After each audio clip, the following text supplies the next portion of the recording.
नमस्कार, आप देख रहे हैं उत्तर प्रदेश टाइम्स और मैं हूं आपके साथ ज्योति मिश्रा। गौर से सुनिए महाठगी का ये अजब किस्सा। ये किसी 100 करोड़ी फिल्म की स्क्रिप्ट को मात दे सकती है। खुद को समझदार मानते हैं तो भी सुनिए, क्योंकि ये ठग समझदारों को ही निशाना बनाते हैं। ठगों ने सीबीआई का अधिकारी बनकर लखनऊ के सबसे बड़े सरकारी हॉस्पिटल SGPGI की senior doctor professor Ruchika Tandon के साथ ठगी की। प्रोफेसर टंडन को फोन आया कि ट्राई यानी कि telecom regulatory authority of India से बोल रहे हैं, आपके सब नंबर ब्लॉक किए जा रहे हैं, सीबीआई आपसे बात करेगी। एक फर्जी अदालत भी बैठती है जिसमें जज भी रहता है, मुकदमे की तरह सुनवाई करते हैं, फिर 2.81 करोड़ डॉक्टर के अकाउंट से अपने पास पैसे ट्रांसफर करवा लेते हैं। हेलो, मैं सीबीआई अधिकारी राहुल गुप्ता। आप मनी लॉन्ड्रिंग में फंस चुकी हैं। आपके बैंक अकाउंट का इस्तेमाल मनी लॉन्ड्रिंग में किया गया है। आपका पैसा वुमेन और चाइल्ड ट्रैफिकिंग के लिए भी इस्तेमाल हुआ है। कोर्ट और जांच एजेंसी के पास आपके खिलाफ कई सबूत है। सिर्फ इतना ही नहीं, हमारे पास आपकी कॉल रिकॉर्डिंग्स भी हैं। आपका नाम इस केस में है। लखनऊ पीजीआई की महिला डॉक्टर के पास एक फोन आया। शख्स ने खुद को राहुल गुप्ता बताया। उसने महिला डॉक्टर से ये सब कह डाला। इससे पहले महिला डॉक्टर को एक शख्स ने ट्राई अधिकारी बनकर फोन किया और उससे कहा कि उसके मोबाइल नंबर के खिलाफ करीब 22 शिकायतें मिली हैं। उसका ये नंबर बंद किया जा रहा है। ऐसे में अब सीबीआई अधिकारी राहुल गुप्ता आपसे बात करेंगे। महिला डॉक्टर ने घबराहट और डर की वजह से फौरन बताए गए वीडियो ऐप डाउनलोड कर लिया और राहुल गुप्ता नामक शख्स से बात करना शुरू कर दी। इस दौरान महिला डॉक्टर को जरा भी अंदाजा नहीं था कि वो कितने बड़े साइबर ठगी का शिकार हो चुकी है। डॉक्टर ने आगे बताया कि साइबर ठग ने उन्हें कहा कि आपके जितने भी नंबर है उसे भी ट्रेस करके बंद कर देंगे। इस पर मैंने कहा ऐसा तो हो ही नहीं सकता, क्योंकि मेरे पास ही कुछ समय से ऐसे कॉल आ रहे थे। इस पर उन लोगों ने कहा कि शायद आपको किसी ने फंसाया होगा, लेकिन आपके नंबर से ही ऐसे कॉल दूसरों को किए गए हैं। इसके बाद उन्होंने कहा हमारे एक IPS अफसर हैं, उनसे बात कर लीजिए, और उन्होंने कॉल ट्रांसफर कर दी।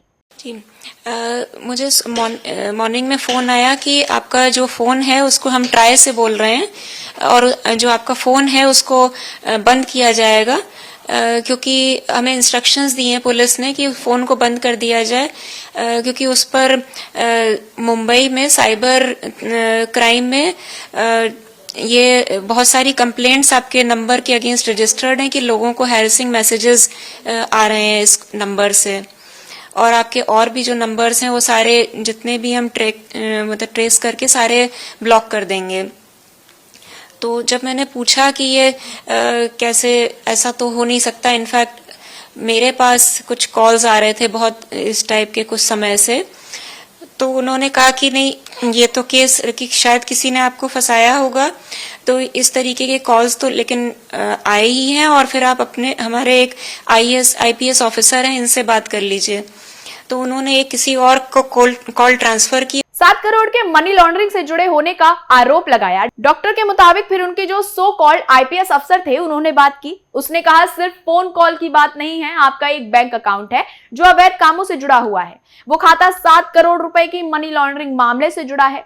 एक और ऐसा ही केस है आपके खिलाफ। हमें निर्देश मिला है कि आपको तुरंत गिरफ्तार किया जाए। वो सो कॉल्ड जो IPS ऑफिसर थे उन्होंने बात की कि खाली ये फोन का बात नहीं है, इसके एक आपका कोई अकाउंट भी है जो कि लिंक्ड है इलीगल एक्टिविटीज से जुड़ा हुआ है, जिससे मनी लॉन्ड्रिंग हुई है 7 करोड़ की।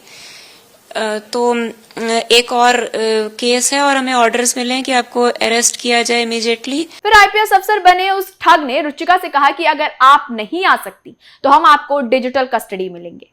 डॉक्टर ने आगे कहा कि इसके बाद उन्होंने अपने किसी सीबीआई अफसर से बात कराई। उन लोगों ने यह भी बताया कि आप इस मामले को किसी को बता नहीं सकती, क्योंकि ये नेशनल सिक्योरिटी का मामला है। अगर आप इस बारे में किसी को बताती हैं तो इसमें भी आपको 10 साल की सजा हो सकती है। उन्होंने अपने किसी CBI ऑफिसर से भी बात कराई। फिर वो 7 डेज तक और ये कहा कि आप इसको किसी को बता नहीं सकते हैं, क्योंकि ये मैटर ऑफ नेशनल इम्पोर्टेंस है, इसको आप कुछ सीक्रेट को किसी को शेयर नहीं करना, वो शेयर करने की भी जेल है 3 to 5 years की। उस सीबीआई अफसर ने कहा अब आपका डिजिटल केस चलेगा, रुचिका ने बताया। फिर उन्होंने 7 दिनों तक केस चलाया। इसमें एक जज भी थे, सीबीआई अफसर और IPS अफसर भी थे। इन लोगों ने एक नया फोन खरीदवाया। इसके बाद स्काइप और व्हाट्सएप ऐप के जरिए मुझे कनेक्ट रखा।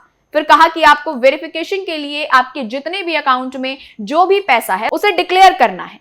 फिर उसे सरकारी अकाउंट में ट्रांसफर करना है। फिर उन्होंने सारा कुछ मतलब 7 डेज के अंदर उन्होंने अपना पूरा केस चलाया कोर्ट में, और जज भी थे उसमें, जज, आईपीएस ऑफिसर, सीबीआई, सब कुछ बन के जो भी, और एक नया फोन खरीदवा के कि व्हाट्सएप कॉल और स्काइपी के जरिए उस पर कनेक्टेड रखा फॉर 7 डेज, 6 to 7 डेज, और फिर कहा कि आपको वेरिफिकेशन के लिए अपना सारा जो भी अकाउंट्स में पैसा है सब डिक्लेयर करना है और उसको सरकारी अकाउंट्स में ट्रांसफर करना है। डॉक्टर रुचिका के मुताबिक उनका कहना था कि वेरिफिकेशन में अगर ये पता चल जाता है कि आपने मनी लॉन्ड्रिंग नहीं की है तो आपका पैसा वापस मिल जाएगा, और अगर गड़बड़ी पाई गई तो पैसा वापस नहीं होगा। 7 दिनों तक डिजिटली जो सुनवाई हो रही थी तो सभी अफसर और जज ने अपनी आईडी भी दिखाई थी, उन पर सीबीआई का लोगो भी था।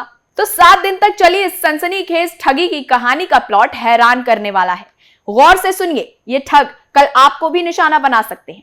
इसके पहले कवि नरेश गोयल शिकार बने थे, कल आप भी शिकार हो सकते हैं। इसलिए जरूरत है सावधानी बरतने की और सतर्क रहने की। मिलते हैं अगली वीडियो में, तब तक के लिए बने रहिए हमारे साथ और देखते रहिए उत्तर प्रदेश टाइम्स।